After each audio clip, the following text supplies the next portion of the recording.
Gran Sertón.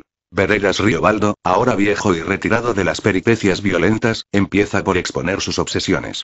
Se pregunta constantemente acerca de la existencia del diablo, especula sobre el mal, recurre a anécdotas, enumera los rodeos que hacen los semaneros para no decir el nombre del diablo o al que llaman el que diga, el voto a tal, el relincha madre, el mar y cabrón, el sangre de otro.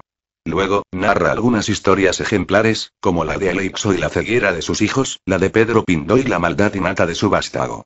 Habla también de su compadre Clemen, un inspirado espiritista.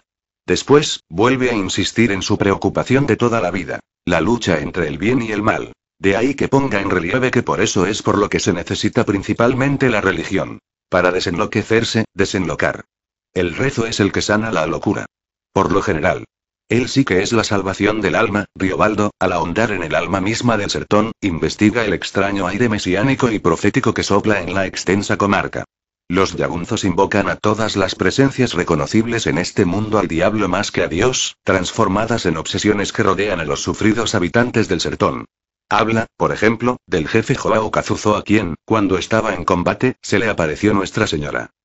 El narrador sigue únicamente el flujo de sus recuerdos, la corriente de su pensamiento, sin orden preestablecido. Por consiguiente, adelanta o retrasa historias, y a veces los hechos aparecen cronológicamente trastocados cuando se refiere a la guerra de los yagunzos. Él mismo aparece como yagunzo, por primera vez, bajo las órdenes de Medeiro Vaz, jefe justiciero que lucha para vengar la muerte del líder Joca Ramiro. Pero Medeiro Vaz muere sin haber logrado su propósito. Lo sustituye entonces, como jefe provisional, Marcelino Pampa. Sin embargo, nuestro jefe en aquel tiempo ya era usted váyalo sabiendo Cebevelo. Riobaldo, muchos años antes, había sido contratado como profesor de Cebevelo, jefe en buenas relaciones con políticos y contratado por estos para limpiar el sertón del bandidaje bravo. Finalmente, luego de haber concluido su contrato, Cebevelo regresa al sertón y queda como jefe del grupo de Medeiro Vaz, pero sabe que hablaba demasiado y carecía de autoridad moral para seguir al mando de sus hombres. Entonces cedió su lugar a Riobaldo para continuar la persecución del hombre que había vendido su alma al diablo por traicionar a Joca Ramiro. Pero Riobaldo también pacta ostensiblemente con el diablo para poder terminar con Hermógenes, responsable de la muerte del honorable jefe Joca Ramiro, y restablecer el equilibrio del mundo de los yagunzos, roto por la traición de Hermógenes, enemigo de Dios, a quien se compara con el demonio por su crueldad y depravación, ya manifiestas desde que peleaba al lado de los buenos. Pero, así como Hermógenes es la representación de la fuerza maléfica, Diadorim, el guerrillero que los acompaña, joven hermoso y de ojos verdes, es la personificación de la belleza y la bondad. Diadorim es amigo de Riobaldo, pero también se convierte en su inquietud, pues si bien al lado del joven el narrador lleva a cabo grandes hazañas, duda de su propia hombría cuando se da cuenta de que Diadorim despierta en él una gran pasión, y se confiesa a sí mismo primero, me enteré de que quería a Diadorim de amor mismo amor, mal encubierto de amistad. De mí para mí, fue de repente cuando aquello se aclaró. Hablé conmigo. No me asombré, no me pareció malo. No me reprobé entonces. En una de las últimas batallas, luchan frontalmente las dos fuerzas, Diadorim y Hermógenes. Riobaldo es testigo de todo cuanto ocurre. El desenlace es la muerte de los dos enemigos, el bien y el mal. Diadorim cae herido y poco después muere. Los testigos, entonces, miran detenidamente su cadáver y se dan cuenta de que era una hermosa mujer, nada menos que la hija del jefe Joca Ramiro. Riobaldo, al verla sin vida, exclama entre sollozos ella era. Tal que así que desencantaba, de un encanto tan terrible. Levanté mis manos para santiguarme, pero lo que con ellas escondí fue un sollozo, y escondí las lágrimas mayores. Aullé. Diadorim era una mujer.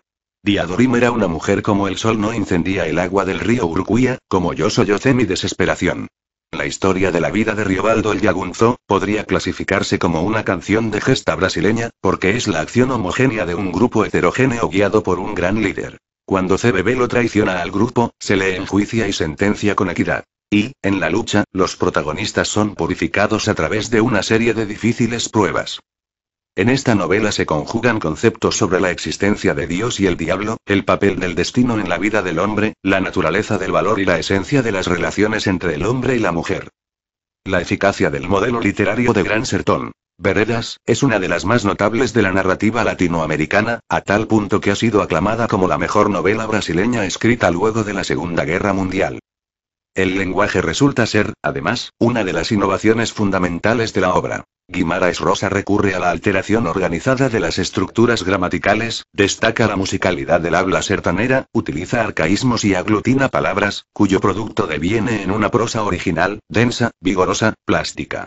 Este aspecto formal ha sido una de las contribuciones más importantes del autor al estilo y la técnica literaria de la lengua portuguesa. Fue editada en 1956.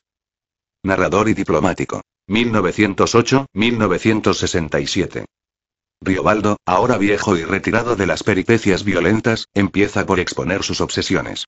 Se pregunta constantemente acerca de la existencia del diablo, especula sobre el mal, recurre a anécdotas, enumera los rodeos que hacen los semaneros para no decir el nombre del diablo o al que llaman el que diga, el voto a tal, el relincha madre, el mari cabrón, el sangre de otro. Luego, narra algunas historias ejemplares, como la de Elixo y la ceguera de sus hijos, la de Pedro Pindó y la maldad innata de su vástago. Habla también de su compadre Clement, un inspirado espiritista. Después, vuelve a insistir en su preocupación de toda la vida, la lucha entre el bien y el mal. De ahí que ponga en relieve que por eso es por lo que se necesita principalmente la religión. Para desenloquecerse, desenlocar. El rezo es el que sana la locura. Por lo general. Él sí que es la salvación del alma. Riobaldo, al ahondar en el alma misma del sertón, investiga el extraño aire mesiánico y profético que sopla en la extensa comarca. Los yagunzos invocan a todas las presencias reconocibles en este mundo al diablo más que a Dios, transformadas en obsesiones que rodean a los sufridos habitantes del sertón. Habla, por ejemplo, del jefe Joao Cazuzo a quien, cuando estaba en combate, se le apareció Nuestra Señora. El narrador sigue únicamente el flujo de sus recuerdos, la corriente de su pensamiento, sin orden preestablecido. Por consiguiente, adelanta o retrasa historias, y a veces los hechos aparecen cronológicamente trastocados cuando se refiere a la guerra de los yagunzos. Él mismo aparece como yagunzo, por primera vez, bajo las órdenes de Medeiro Vaz, jefe justiciero que lucha para vengar la muerte del líder Joca Ramiro. Pero Medeiro Vaz muere sin haber logrado su propósito.